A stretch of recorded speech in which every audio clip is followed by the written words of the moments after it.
Hi, Kathy, Rimmer and Kylie Smiley here for the top business tips in 10 minutes. So after the 10 minutes, remember you're welcome to join us on our virtual open office, which is a Zoom video call. We're running that daily at the moment from Monday to Friday, and details of the link will be in the comment below this video. We also have a little exciting announcement at the end of today's 10 minutes. So today's top business tips in 10 minutes is Kylie. I'll let you take that over. Oh, sure. Hi, everybody. Thanks for that, Kathy. All right. So our subject matter today is three fun and effective ways to connect in isolation. So this is overarching is how we stay connected in a time of crisis. And I know that we know that a lot of you have already maneuvered your way around being connected, but we just thought we'd give you a few tips that we know that we've used ourselves that are working quite well, and to keep in mind to make it fun. And sure, today's April Fool's Day, and we just want to make sure that everybody's taking it easy and being a bit mindful that those the usual pranks and things like that might get us into a bit more trouble these days. So probably to keep it a little bit lighter today. Yes. So yeah. And the example I'd heard is someone joked that bottle shops were now closed. This is not the time to let people on the edge know that they may not be able to get their nightly wine. I'm sorry. Very true. It's not true. Yeah, although in the past it's funny. Yes. So yeah, it is. And don't worry, we still normally it would.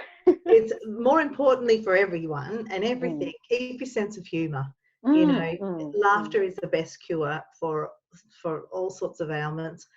And so we'll get cracking. 3 fun and effective ways to connect in isolation. So number 1, productivity, and the way to connect on a daily basis. So some of the reasons to connect might be you'd like to do a work check-in, check-ins with family, meetings. So these things could be via telephone, via video, via social media, just that connection, and making sure that everyone's on board and they're okay, checking in, and making sure that obviously with work you might have other items that you're going to be discussing through meetings, also community groups. So if you're with an association, that's really important to keep connected with those people that you would normally meet with, and it's probably I'd say it's dwindling a little bit even now when you say, Kathy, as far as associations, clubs, because they've been shut down fairly early. It's mostly just committee members communicating.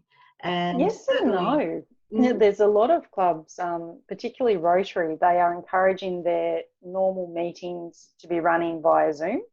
And there's quite a few adapting to that. So their demographic are mostly over 70. And if they can adapt, and my Rotary Club has at Nelson Bay, and it's working quite well. And people are bringing their drink or a snack, and they're having it while they're talking. So great. It is a very effective means of keeping in touch and keeping people up to date of what's happening, what it's going to mean in future for the club. Yeah.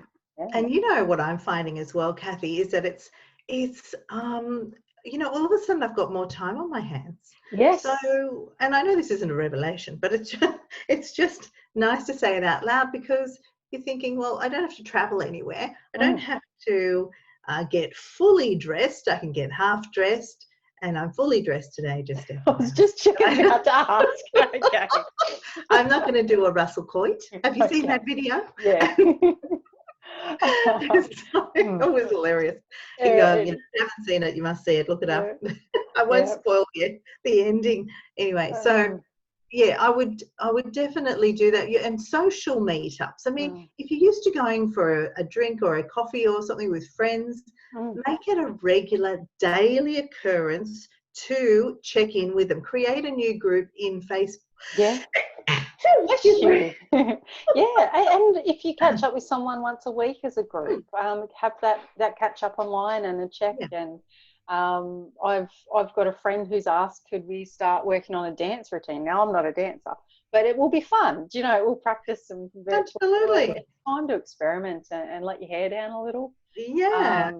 There's a lot. To replace physical communication, Yeah, really, isn't it? it is. And my niece is quite young, and it's her birthday on the 4th of April, so 3 days away.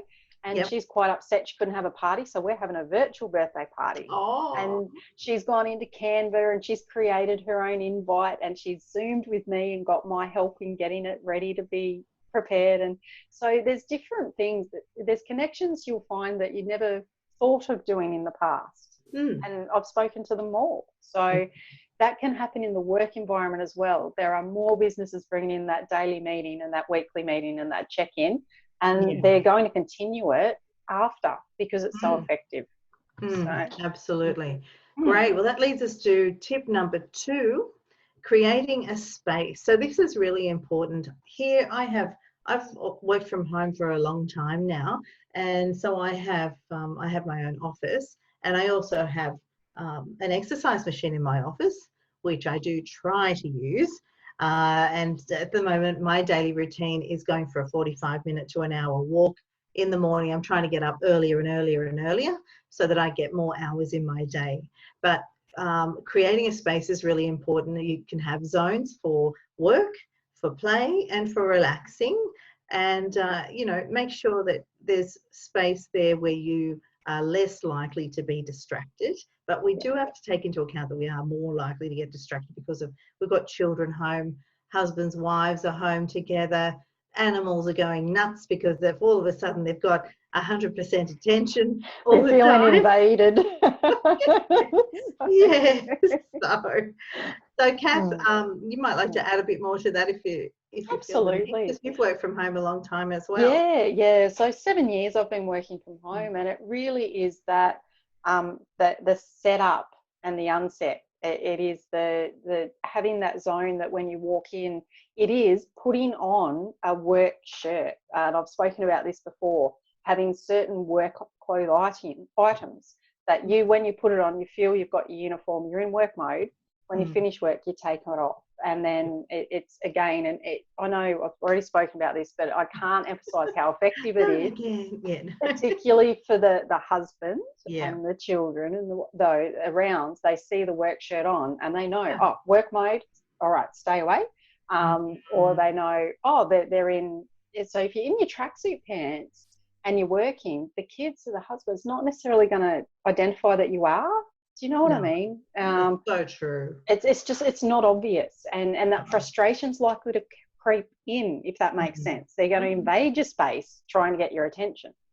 Absolutely. So that's probably one thing. That's right.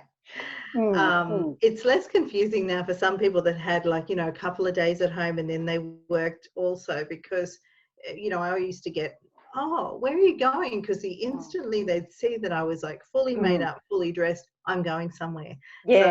Now they see that I've got scarf on, but I've got my comfortable house shoes on. So it's okay, something's happening.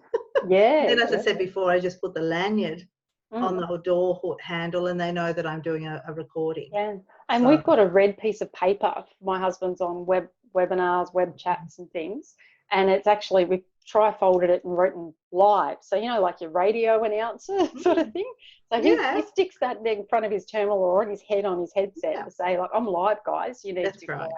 So live on set, that's what I scream out. So great. So the third tip that moves us into time and routine. So when to work best. Some people are morning people, some people are afternoon. Schedule your day where you can be the most productive, where you know that the kids and anyone else that's in the household are distracted, they're doing their own thing.